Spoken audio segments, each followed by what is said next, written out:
बीवी जो है ना शौहर का माल चोरी कर ले, चोरी तो है, बड़ा जुर्म भी है।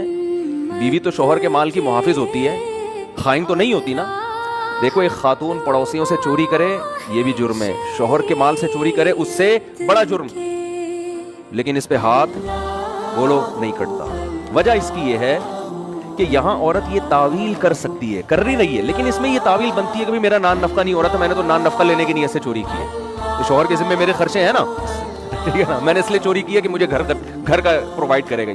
हालांकि 100% गलत तावील कर रही है, लेकिन फुक़हा का इत्तिफाक है कि इतनी मामूली सा भी शुबह पैदा हो गया ना तो अब औरत का हाथ नहीं कटेगा, क्योंकि मियाँ बीवी का माल एक दूसरे के लिए हलाल उर्फ में समझा जाता है और आपस में उनका इतना करीबी रिलेशन होता है कि हिर्स जो है ना, चुप यानी हिर्स भी नहीं है, हिर्स का मतलब महफूज माल को चोरी करना चोरी कहलाता है, तो माल महफूज भी नहीं होता।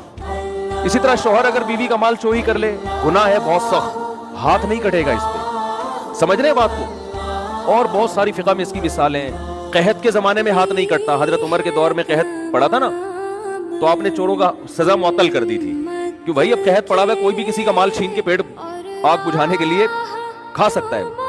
लेकिन आप देखें इस्लाम को कितना गलत तरीके से डिफाइन किया गया। इसी तरह उन्होंने और भी कुछ एतराज़ात किए, तो उन्होंने बताया कि फिर बयान सुनता था तो उसके जवाबात मुझे मिलते चले गए। वो उनका मशहूर एतराज़ जो हज़रत आयशा से निकाह के बारे में, इतनी बड़ी उम्र में इतनी कम उम्र से निकाह किया, हालांकि ये तो रसूलुल्लाह सल्लल्लाहु अलैहि वसल्लम का कमाल है कि एज के इतने डिफरेंस के साथ भी ऐसी कामयाब इज़्दिवाजी ज़िंदगी गुजार के दिखाई है। और अम्मी आयशा आपसे बेपनाह मोहब्बत करती थी और इतनी गुर्बत में। कमाल की बात ये है, आज अगर बराबरी की शादी हो और बंदा गरीब हो जाए तो कामयाब शादी भी क्या हो जाती है, नाकाम। उधर एज का इतना फर्क और घर में फाके चल रहे हैं और नबी सल्लल्लाहु अलैहि वसल्लम अम्मी ज़ौजा को तलाक का इख्तियार भी दे रहे हैं और तलाक उस मुआशरे में बुरी भी नहीं समझी जाती। उनको पता है तलाक के बाद दर्जनों रिश्ते मिल सकते हैं मुझे, इसके बावजूद वो कह रही है कि अफीका उशाविरू, आपके बारे में कौन मशवरा करेगा कि तलाक लेने के लिए नहीं, यानी रहना ही आपके साथ, ये दो राय हो नहीं सकती। ये तो पैगंबर का कमाल है, नबूवत के कामिल होने की दलील है।